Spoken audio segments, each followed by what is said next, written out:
Political Aspire पे। So another topic, अगर हम बात करें आज के टॉपिक की तो सेपरेशन एग्रीमेंट्स और जुडिशियल सेपरेशन को हम लोग डिटेल में कवर करने वाले हैं। देखिए लास्ट वीडियो में हमने रेस्टिट्यूशन ऑफ कॉन्जुगल राइट्स और उसकी कॉन्स्टिट्यूशनल वैलिडिटी को कवर कर लिया था। अगर वो वीडियो नहीं देखी है तो देख के आओ।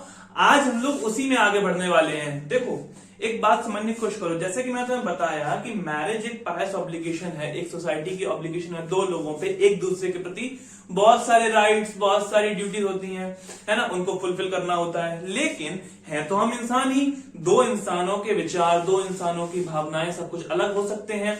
तो समय के साथ साथ लोगों के जो लोगों ने सोचा था कि उनकी जिंदगी एक दूसरे के साथ अच्छी बीतेगी, उस अवधारणा में कमी आ सकती है। उनकी वो चीज गलत साबित हो सकती है। तो अब उनके पास अलग होने के लिए, एक दूसरे से दूर रहने के लिए कुछ उपाय तो होने ही चाहिए। अदरवाइज ये तो उनके साथ गलत होगा कि उनको उसी इंसान के साथ पूरी लाइफ स्पेंड करनी पड़े जिसके साथ वो खुशी नहीं है। ठीक है।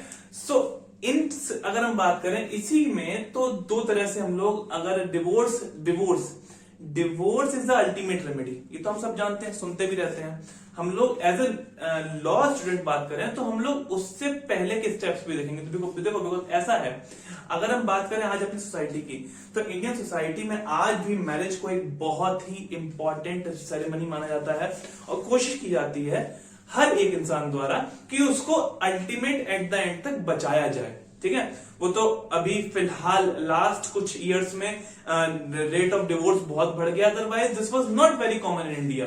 ठीक है। So court is also moving in that direction only, कि कोर्ट भी कोशिश करती है कि हम मैरिज को बचा लें कैसे भी। तो कोर्ट के पास क्या क्या होता है, कोर्ट कहती है कि जुडिशियल सेपरेशन दे दो, यानी कि कुछ दिनों के लिए तुम दूर दूर रह लो। ठीक है। और उसके बाद जब तुम्हें लगे कि तुम्हारी नहीं बन रही एक दूसरे के बिना तो साथ आ जाना, और तुम्हारे पास अगर तुम्हें लगे कि तुम एक दूसरे से रहकर ही खुश हो दूर, तो 1 साल बाद डिवोर्स ले लेना। ठीक है। सो ऐसे कुछ चीजें हैं, ऐसी कुछ बातें हैं जो हम लोग जुडिशियल सेपरेशन और सेपरेशन एग्रीमेंट के अंदर पढ़ेंगे। सो चलिए बात करते हैं सेपरेशन एग्रीमेंट की। पहले तो सेपरेशन एग्रीमेंट समझो, एग्रीमेंट समझ में आ रहा है, कॉन्ट्रैक्ट्स में बात करें, एग्रीमेंट्स एंड कॉन्ट्रैक्ट्स होता है, first there is an agreement then there is a contract. So agreement is something between two parties agreeing on some terms and conditions which will be followed. ठीक है। So same is here, separation agreement एक दूसरे से अलग होने का agreement. ठीक है, समझ में आता है। तो सेपरेशन एग्रीमेंट के अंतर्गत बात करी जाए तो इसका पर्पस क्या है? पर्पस ये है कि हमें कोर्ट कचहरी के चक्कर नहीं लगाने, परंतु हम चाह रहे हैं कि एक दूसरे से दूर रहें क्योंकि हमारी साथ में नहीं बन रही। तो हम क्या करेंगे? Then will file a separation agreement, we will sign separation agreement. अच्छा, अब सेपरेशन एग्रीमेंट में बोल रहा हूं तुमसे बार बार, तो definitely this must be governed by contract. So this is true. अगर हम बात करें सेपरेशन एग्रीमेंट में, so there is a consideration given by both the parties for forgoing their rights of consortium. अच्छा जी, ये क्या बोल गए सर आप? मैं बताता हूं। देखो, जब हम शादी करते हैं तो हमारे कुछ राइट्स होते हैं जो सामने वाला पार्टी को फुलफिल करने चाहिए। ठीक है। सो अगर हम सेपरेशन एग्रीमेंट कर रहे हैं तो उस एग्रीमेंट के अंदर हम वो राइट्स फॉरगो कर रहे हैं, अपने राइट्स को जाने दे रहे हैं। सो द सामने वाला party will give some consideration, same is from the other side.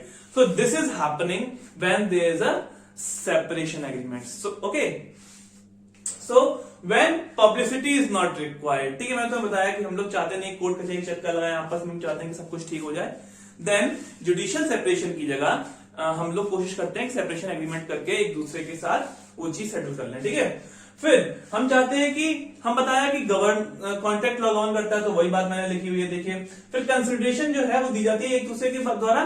क्यों दी जाती है? क्योंकि हम लोग कौन से राइट्स फॉलो कर रहे हैं? अपने कंसोर्शियम के, एक दूसरे के अगेंस्ट जो मैरिज के बाद राइट्स हमारे आ जाते हैं। ठीक है। सो अगर हम बात करें सेपरेशन एग्रीमेंट्स की, तो सेपरेशन एग्रीमेंट्स जैसा कि तुम्हें कॉन्ट्रैक्ट्स के द्वारा गवर्न होते हैं। So it may be void, it may be voidable, it may be illegal.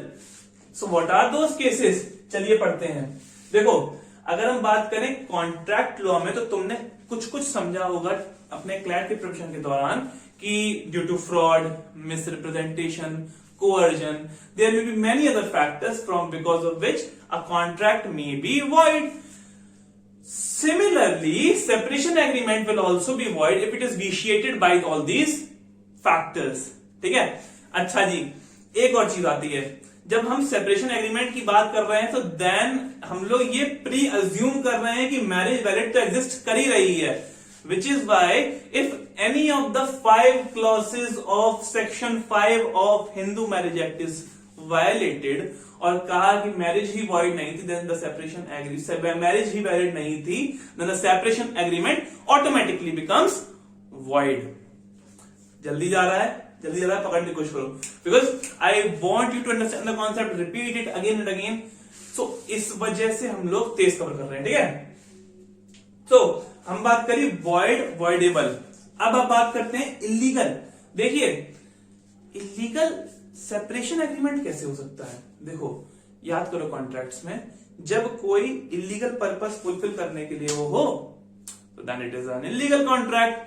अभी मोटी मोटी भाषा में समझो, हम लोग टेक्निकल टर्म्स में बाद में बात करेंगे. ठीक है, so same is here, when adultery जैसे क्राइम को कमिट करने के लिए 2 people are agreeing on a separation agreement, then it is an illegal separation agreement. इसका मैं तुम्हें केस लॉ बताता हूं. फियरसन वर्सेस आइल्सफोर्ड के केस में यही चीज कोर्ट ने कही कि when the 2 parties are agreeing to get separated from each other through a separation agreement, है ना, for committing adultery, then it is not a valid separation agreement. ठीक है, सो अगर हम बात करें आगे अपने नेक्स्ट पॉइंट की, तो रोज क्लॉज के बारे में जानते हैं. रोज क्लॉज क्या है? देखिए, रोज वर्सेस रोज का एक केस हुआ जो कि बहुत ही मतलब लैंडमार्क केस हुआ. इसके अंदर कहा गया कि जब सेपरेशन एग्रीमेंट फाइल किया जाएगा, ठीक है, तो उसके टाइम पे क्या पार्टीज कुछ ऐसे टर्म्स एंड कंडीशंस पे एग्री कर सकती हैं कि हाँ ये होगा, ये नहीं होगा जब हम दूर रहेंगे. सो लाइक देखिए, ऐसा होता है कि parties when are getting separated, so they agree to some terms like no molestation clause, कि हम तुम्हें molest नहीं करेंगे, इस तरह से तुमको परेशान नहीं करेंगे, और है ना maintenance clause, like हम maintenance देते रहेंगे. These all things are included in separation agreement many a times. ठीक है, so neither party will be able to file a petition. Neither party will be able to file a petition for something. Mark my words, for something which has been the conduct of other party from previous time. मतलब कि पहले से ही अगर किसी चीज के वजह से, मतलब मुझे पता है, मान लीजिए सेपरेशन एग्रीमेंट में इसलिए फाइल कर रहा हूं, मेरे को पसंद नहीं है कि दारूबाजी करता है, ठीक है, और मैंने सेपरेशन एग्रीमेंट इस ग्राउंड पे किस तरह से उसको लिया, ठीक है. अब मैं कहता हूं कि because of this reason even after separating I am filing a petition of cruelty against you, I am filing any other petition, I am filing any other suit against you. So this can be a rose clause, meaning कि अगर कोई petition file ना करने का agreement दो party करती हैं, because of which, कौन किस वजह से फाइल नहीं करेंगी, कि प्रीवियसली जो एक्ट्स कमिटेड करे जा चुके हैं उनकी वजह से वो फाइल नहीं करेंगी, then it is called the rose clause. कहां पे आया था? रोज वर्सेस रोज के केस में. ठीक है, अब एक इंपॉर्टेंट पॉइंट समझने की कोशिश करो. देखो, तुम लोग इतने समय बात समझ रहे, सेपरेशन एग्रीमेंट होते कितनी बार देखे हैं, सुने कितने लोगों के हैं, मतलब बहुत ही rarely. So that's truth. India के अंदर इसका चलन बहुत ही कम है. ये इंग्लैंड का कॉन्सेप्ट है. इंग्लिश लॉ के अंदर सेपरेशन एग्रीमेंट बहुत ही ज्यादा प्रेवलेंट है. बात करी जाए ये जो मोलेस्टेशन क्लॉज और नो मोलेस्टेशन क्लॉज और मेंटेनेंस क्लॉज, तो मैंने बताया ये सब चीजें भी वहीं पे ज्यादा अच्छे से फॉलो करी जाती है, वहीं पे ज्यादा प्रेवलेंट है. इंडिया के अंदर होता भी है तो एक मेयरली सिंपल सा एग्रीमेंट हो जाता है जिसके थ्रू दो पार्टीज अलग अलग रहने लगते हैं, फिर सेपरेशन हो जाता है. ठीक है, सो this is all about separation agreement. और अगर हम बात करें इसी में डिस्चार्ज यानी कि खत्म करना है सेपरेशन एग्रीमेंट, है ना, या फिर अगर कोई सेपरेशन एग्रीमेंट को फॉलो नहीं करता तो क्या रेमेडीज अवेलेबल है, वो भी जानना जरूरी है ना. तो अगर सेपरेशन एग्रीमेंट के डिस्चार्ज की बात करें तो या तो पार्टीज जिन टर्म्स पे एग्री करी हो कि ऐसा ऐसा होगा तो हम इसको एग्रीमेंट को खत्म कर देंगे, तो है ना, वो उन कंडीशन के फुलफिल होने पर वो एग्रीमेंट मतलब डिस्चार्ज हो जाता है, या फिर दोनों ही पार्टी रिज्यूम कर लें कोहैबिटेशन, यानी कि साथ में फिर से रहने लगे। अब जैसे ही वो रहने लगेंगे बट वो ऑटोमेटिकली सेपरेशन एग्रीमेंट खत्म हो जाएगा और यहां पे कोर्ट के इंटरफेरेंस की फिर से कोई जरूरत नहीं पड़ेगी। समझ में आ रहा है?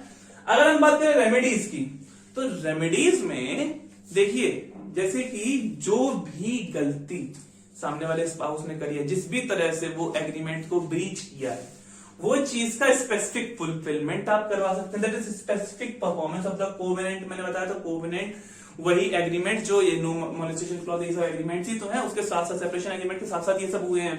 तो you can ask for the specific performance of those covenants.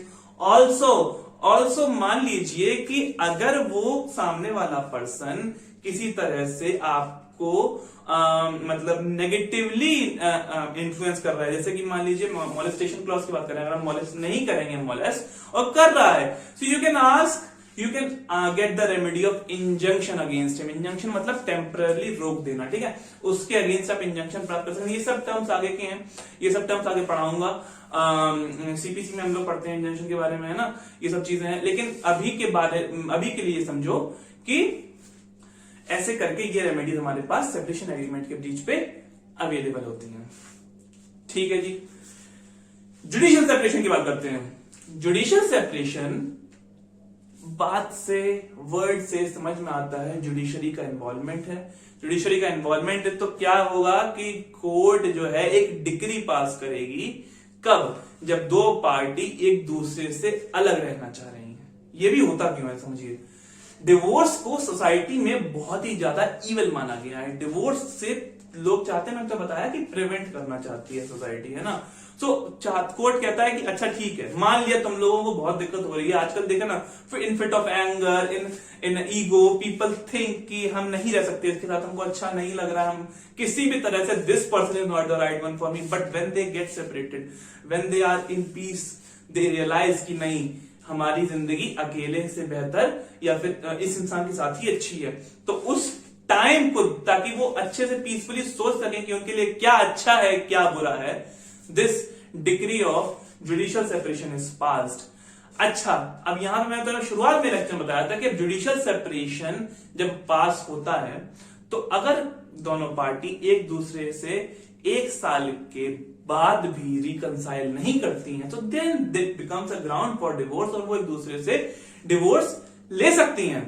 Initially they can not, ठीक है। सो अगर हम बात करें जुडिशियल सेपरेशन की, so it is considered lesser evil and it leaves a door for reconciliation. मैंने वही बात बोली, अगर डिवोर्स हो गया तो आपको फिर से अगर साथ आना है तो सारी मैरिज सेरेमनीज फिर से परफॉर्म करके वो सब कुछ आपको एक साथ आना होगा, जो कि बहुत ही अनकॉमन और इम्प्रैक्टिकल सा है, ठीक है। केस ऑफ परमानेंट सेपरेशन की बात करते हैं।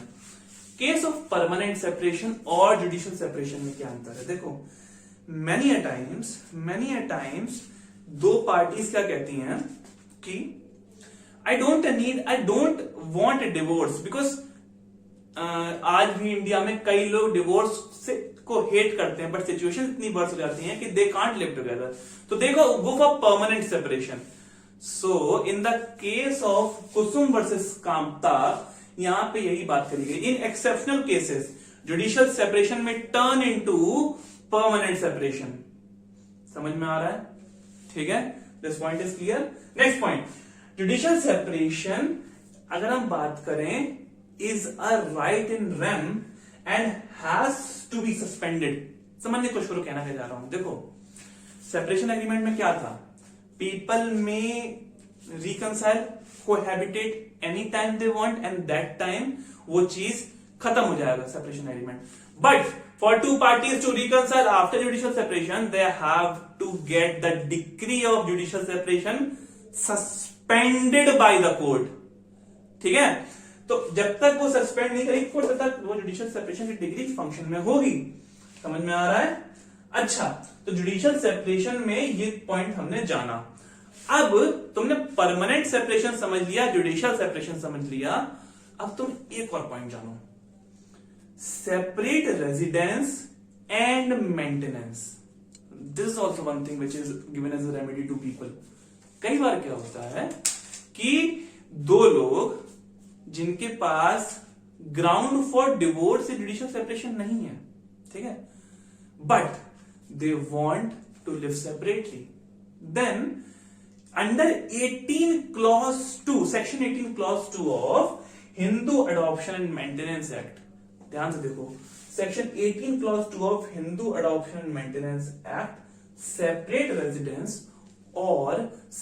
रेजिडेंस और मेंटेनेंस का हमको प्रोविजन मिलता है। एक केस आया जिसमें अनुमलाई वर्सेस पेरुमावी का, इसमें क्या हुआ कि ग्राउंड फॉर सेपरेट रेजिडेंस क्या था कि सेकेंड वाइफ इज अलाइव, ठीक है, so I don't want to live with that person, so if second wife dies और दैट मैरिज डिसकंटिन्यूज और खत्म हो जाती है या फिर वो, तो अल्टीमेटली उसका ये जो राइट था under 18 clause 2 of separate residence and maintenance comes to an end and the person has to reconcile, has to cohabitate with that person again, ठीक है। तो this was held in Annamalai versus पेरुमावी का case, ठीक है। तो हम लोगों ने क्या क्या समझ लिया, देखो, सेपरेशन एग्रीमेंट, ठीक है, permanent separation, judicial separation and separate residence and maintenance, चारों पॉइंट बहुत इंपॉर्टेंट है, डिस्टिंक्शन इनके बीच में तुम्हें मालूम होना चाहिए, ठीक है, cool. Next point, parties can seek divorce after 1 year of judicial separation, कितने बार बता चुका हूं, है ना, अब तो याद हो ही गई होगी ये बात। नेक्स्ट पॉइंट, ग्राउंड्स क्या है, सो ऐसा कहा गया सेक्शन 10 हिंदू मैरिज एक्ट के अंदर, जो भी ग्राउंड फॉर डिवोर्स हैं they are ultimately ground for judicial separation also, ठीक है। सो इसके बाद नेक्स्ट पॉइंट क्या है, नेक्स्ट एक क्वेश्चन है मेरा तुमसे, अगर मैं कोर्ट से डिवोर्स की डिक्री लेने जाता हूं, सो क्या कोर्ट मुझे जुडिशियल सेपरेशन की डिक्री ग्रांट कर सकती है? हाँ, आपने सही सुना कि can decree of judicial separation be given in a petition for divorce? जी नहीं, आंसर नहीं बताऊंगा। I need your answer in the comment section. थोड़ा रिसर्च करो, इतनी मेहनत मैं कर रहा हूं, थोड़ी सी तुम करो और वापस आओ, इन्वॉल्व हो लेक्चर्स में, पूरा मजा आएगा। सो आज हम लोगों ने सेपरेशन एग्रीमेंट और जुडिशियल सेपरेशन कवर कर लिया, इसके बाद हम लोग आगे डिवोर्स की तरफ बढ़ेंगे, ठीक है। सो वीडियो में अगर कोई भी डाउट हो कमेंट सेक्शन में पूछो, तुरंत बताऊंगा। और वीडियो का पसंद आएगा दोस्त तो लाइक करना, सब्सक्राइब करना, शेयर करना, और